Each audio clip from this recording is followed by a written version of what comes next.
Al ne? Finalde бастаймыз ба? Al. Ортаға ақтық сайысқа шыққан ең бүгінгі таңдағы мықты екі ақын шақырылады. Мұхтар Ниязов Қызылорда, Жандарбек Бұлғақов. Астана, Алматы, Талдықорған, білмейсің ғой қайықтағы. Талдықорғанның әкімінің ақшасына оқып жатыр. Талдықорған. Жандарбек Бұлғақов, Талдықорған.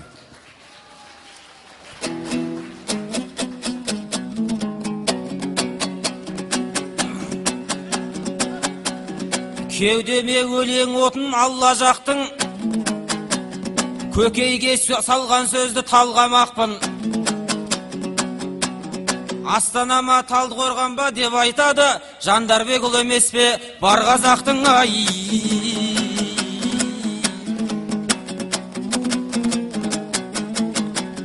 Сөзімді тыңдаған жан тұшынады, кетейік тұңғиыққа түсі бәрі.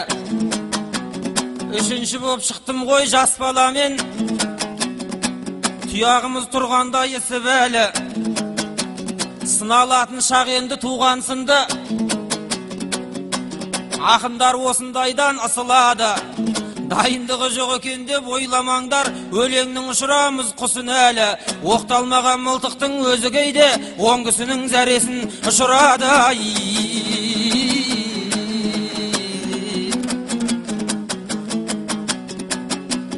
Қасиетті Қызылордада елден кеппіз, айтыстың айдынында тербелмекпіз.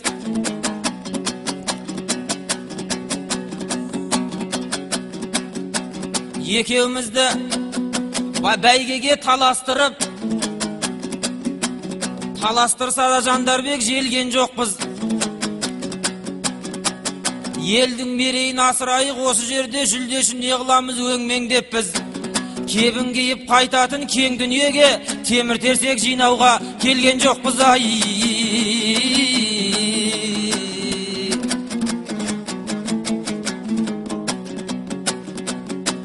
Соныменен жобамыз жобаланды, Жандарбек қарсыласын орап алды. Айбегі бар әйтеуір Төреғали, боранды көрсеттің ғой борағанды.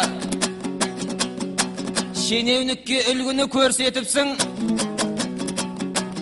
орамалды тастапсың содан әлгі. Бойдақ көп әлі жүрсің Жандарбек ау, сен қашан істейсің кеп оламалды. Бір арудың мойнына салсаңызшы, әр жерге тастай бермей орамалды ай.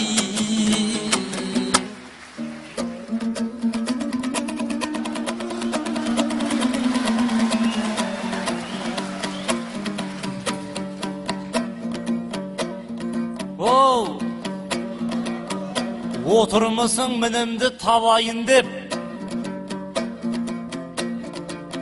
болмаса шаужайымнан алайын деп. Бір қызға орамалды сал деп айтты, қабағын бойдақтардың бағайын деп. Мен қызға орамалды салып қайтем, жүрген жоғым ақжаулық жабайын деп. Өзімде ниеттеніп жүрген жанмын, орамалы бар қызды алайын деп ай.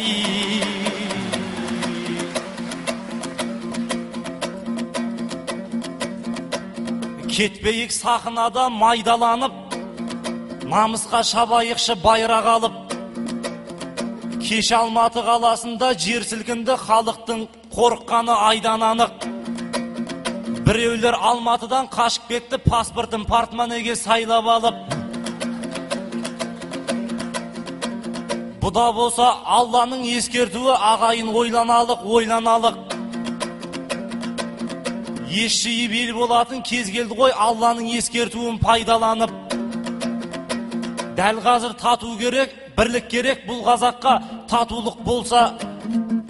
болсаң болашақ жайнар анық.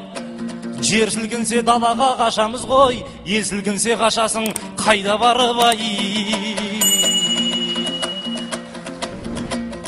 Ағасы кеп інісін ала шықты, қош жүйрік сахнада жанасыпты. Бокста Тайсын дейтін бір алыпқа Темір Тайсын деген ат жарасыпты. Сен де Мұхтар айтыстың, темір едің, бақ беріп Құдай саған қарасыпты. Көзімінде темірдей жігіт едің, дұшпандар қадамасын ала сұқты. Мені де бөте нашар екен деп ойлама, сыздауықтың жанына жара шықты. Темірде иілмейтін бұл Мұхтарды, балғадай боп илейтін бала шықты.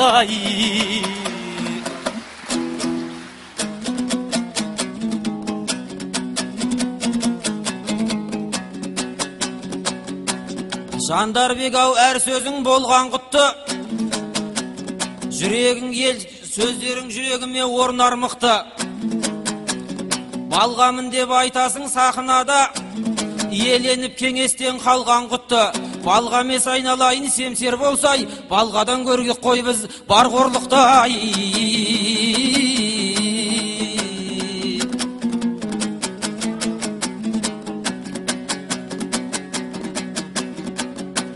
Бұл жерде мәселе көп, қазағалар, көңілің бала болсаң таза болар. Жер сілкінді деп айттың күні кеше, күнәсі бар пенделер жазаланар. Мысалы жаңа айтқан Жапония лайық болған жоқ па жазаға бар. Көргенде жапондардың көз жасын көп, үлгі алдым мұсылман боп өз басым кеп. Олар қанша роботты жасап еді, азап келді Алла құзырына созғасын көп. Аллада жатыр бүгін бұл кездері, жүректегі иманың тозбасын деп. Жапондардың атымын жарған Алла, адамзаттың ақылын қозғасын деп.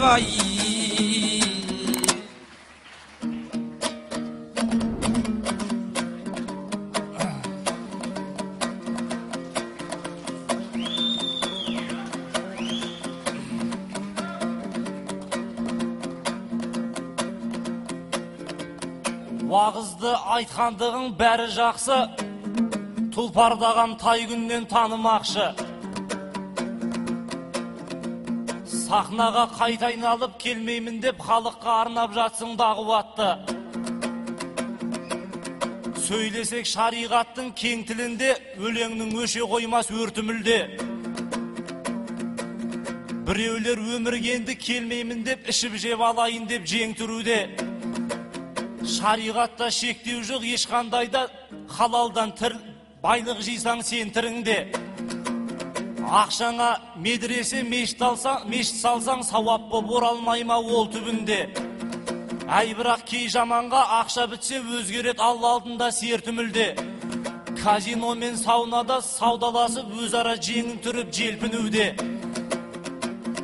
Алтыннан алты қанат үй соқсаңда бәрі бір қаласың ғой көр түбінде. Қайғысы бауыр бүтін басаманның, азғырар шайтан оны тас адамның. Өзіңе сұрақ қойшы ең соңғы рет Құранды қолыңа сен қашан алдың? Шарапты саптаяқпен сіміреміз, маймылдан қай жер артық мас адамның. Ағайындар иманға асығайық, иншалла сауабы бар осы амалдың. Құдайым қазағыма иман беріп, рахымы жауа берсін жасағанның.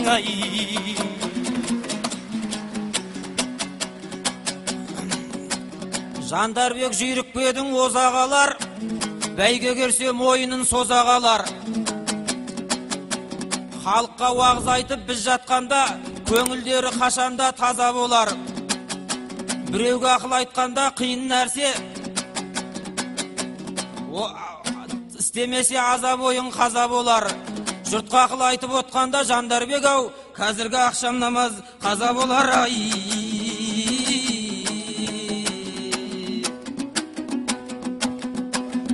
Сүйенбесе амалың, Құран менен сүннетке ұрынады адамдар, бидғат деген індетке. Сондықтан да жамағат әрдайымда жүріңдер. Ислам діні түсті ғой, хайырлы болған үмбетке. Шықпасыншы фитінна, лайық болсын құрметке. Ислам деген арың бұл, ұятың боп тұр бетте. Төрт мазхабтың бәрін біл, Ханафиді құрметте.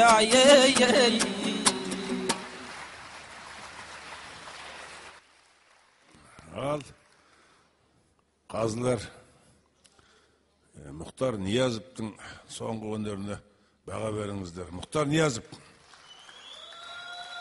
Бәрі 10, 50.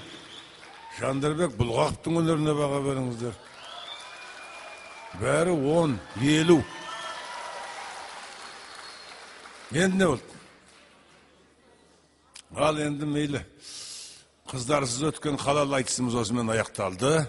Айтысты қорытындылау үшін, ақындардың жүлдесін бөліп беру үшін, мына қазір алқасының төрағасын, айтыстың ұйымдастырушыларын, айтыстың бас демеушісі, шықпайсың ба Қайрат? Ал енді қайсың едің, білетін. Ал өздеріңіз шешімдеріңізді хабарлаңыздар. Аса қадірлі әлеумет, өнерсүйер қауым, әлгінде Жүкеңді айтып жатыр. Өнердің осыншама дәрежеде әспеттелуі сіздерге байланысты. Мына сіздер әспеттеп отырған соң тыңдаушы халық бағалайтын ел болғандықтан да осы ата-бабамыздан мұра болған осындай ғажайып өнер тек қана қазақта ғана сақталған осы өнердің осындай әспетінің келісуі сіздердің арқаларыңыз. Сондықтан сіздерге әуелі ең бірінші сіздерге біз алғысымызды айтқымыз келеді ағайын, баршаңызға. Қаншама уақытын мен жер әлемде осы талай осы шоуларды көріп жүрміз ғой, бірақ сағат 2-ден бастап 6-6,5 сағаттай отырып өнер тамашалайтын осындай ұзақ өнерді жер бетінде мен көргем жоқпын. Шын айтайын. Ең Ласкаладағы ең ұзақ операңыз болады 3 сағат 45 минут. Ең ұзақ операңыз 3 сағат 45 минут. Жаңағы мен Жандарбек бауырым айтқан сияқты кейбір адамдар сияқты ұйықтап кетіп жатады көріп отқан адамдар. А мына жерде қарап отырсаңыз, шын мәнінде қандай сондай белсенділікпен жандарыңызды бір сондай жүректеріңізді ашып қойып тыңдаған сіздерге көптен көп рахмет. Ел барда, жұрт барда, ел аман, жұрт тынышта, қазақ аманда, қазақ сөздің қадірін біліп тұрғанда, бұл күнді алақанмен жаба алмайтыныңыз сияқты, бұл қазақтың айтыс өнері ешқашан өлмейтініне бәріміз куә болып отырмыз ағайын. Жасыратыны жоқ ағайын, жасыратыны жоқ. Осы елге танылып жатсақ, елдің көз алдына түсіп жатсақ, осы көп жағдайда осы айтыс өнерінің 80 жылдардан ортасынан бастап жандана бастаған айтыс өнері арқылы ел атымыз сол кезде біраз осы халыққа мәшһүр болса, осы бір өнердің арқасы, дәстүрлі өнердің арқасы болатығын. Сондықтан да осының әспетін таныған ел аман, жұрт тыныш, өздеріңізге аманшылық тілеп, әуелі рахметімізді айтып бастап отырмыз. Ал енді ағайын көріп отырсыздар, айтыстың жалпы деңгейіне байланысты мұншама белсенділіктеріңізге қарағанда, ине шаншыр жер болмағанына қарағанда, осыншама сіздердің қиқулағандарыңызға қарағанда айтыс жаман болды деп ойламаймыз. Ал енді бұл бәйге болған соң бәрі бірдей оза шауып келуі мүмкін емес. Сосын мынау Толстойдың сөзі бар ғой, сколько чувств, столько правды на свете дейді. Қаншалықты сезім болса, соншалықты шындық бар дейді. Әркім өзінің түйсінгенін шын көріп жататын нәрсе, бірақ осы қанша деген мұнда жерде ешкімді жақындап кеткен ештеңесі жоқ. Бұл жерде де қара жаяу адамдар емес, барының да өнерден басқадан хабары бар адамдар, ақындар жиналып отыр, ғалымдар жиналып отыр, айтыс айқындар жиналып отыр. Сосын сарапқа салған кезде бүгінгі мына айтыстың бәйгісінің қорытындысы осылай болғанын көріп отырсыздар. Ал енді мұнда қатысқан барша ақындарға енді бәйгісін жариялайын. Ең бірінші мынау олимпиадалық жүйе бойынша жеңгенмен балы көп шығады дегенбіз. Сол кезде 50 пайда алған 3 адам болғаны білесіздер, 49 пайда алған 3 адам білесіздер. Бірақ оның ішінен 2-ақ жұп шығады деп есептеген соң, осы Мұхтар Ниязовты біз өзіміздің қалауымызбен алғашқы өнер көрсеткен бетте шыққан адамның кейде бір ашыла қою қиын, сондықтан оған осындай бір басымдылық беріп Мұхтарды шығарған болатығымыз. Енді бәрі де жақсы өнер көрсеткенін көріп отырсыздар.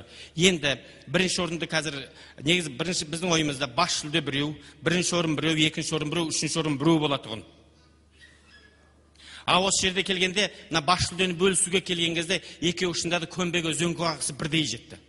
Бір-бірінен оза шауып кеткен ештеңесі де көрінбегендіктен де мына жерде қазылар алқасымен ақылдаса келіп, біз әлгіндегі Жандарбек пен Мұхтардың бәйгісін негізі бас бәйге 2 миллион теңге болатығын, бірінші орынға 1,5 миллион теңге болатығын, сол екеуін қосып 3,5 миллион теңгені қақ ортасынан болып 1 миллион 750-ден берсек деп ойлап отырмыз. Осыған қалай?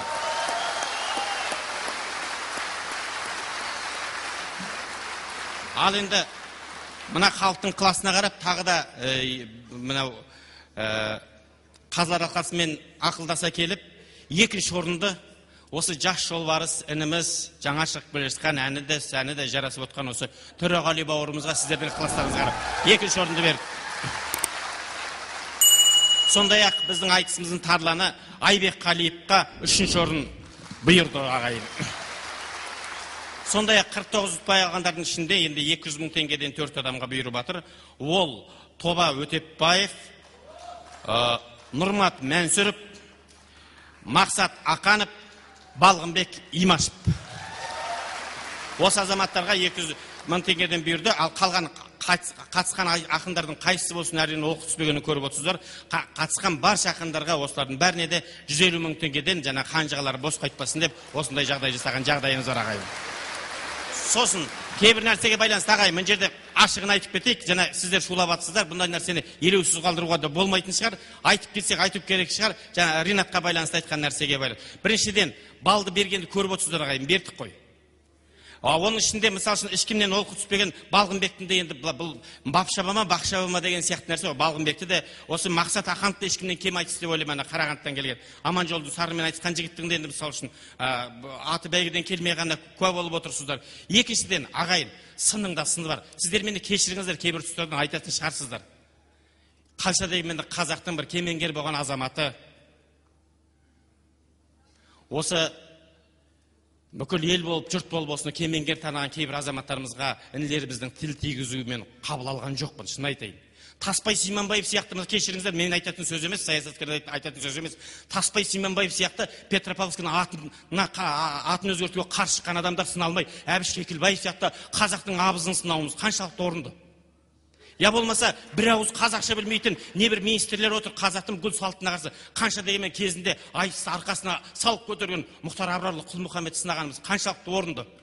Сынайтын басқа адамдар да бар ғой ағайын. Сыналсын, сынамасын деген жоқ, сөз жоқ. Бірақ әз нәрсенің өзінің салыстырмалы түрі болады ғой деген ойдан осындай жағдайлар шығып жатты. Осы ойымыз, қазылар алқасының осы ойы, бір жерден шыққан ойын сіздерге жеткізейін деп айтқан жағдай осылай болатұғын ағайын. Және сынама деген сөз жоқ. Және Жандарбек сынады, әкесіне танып тұрып сынады. Шында да болып жатқан нәрселерді айтты.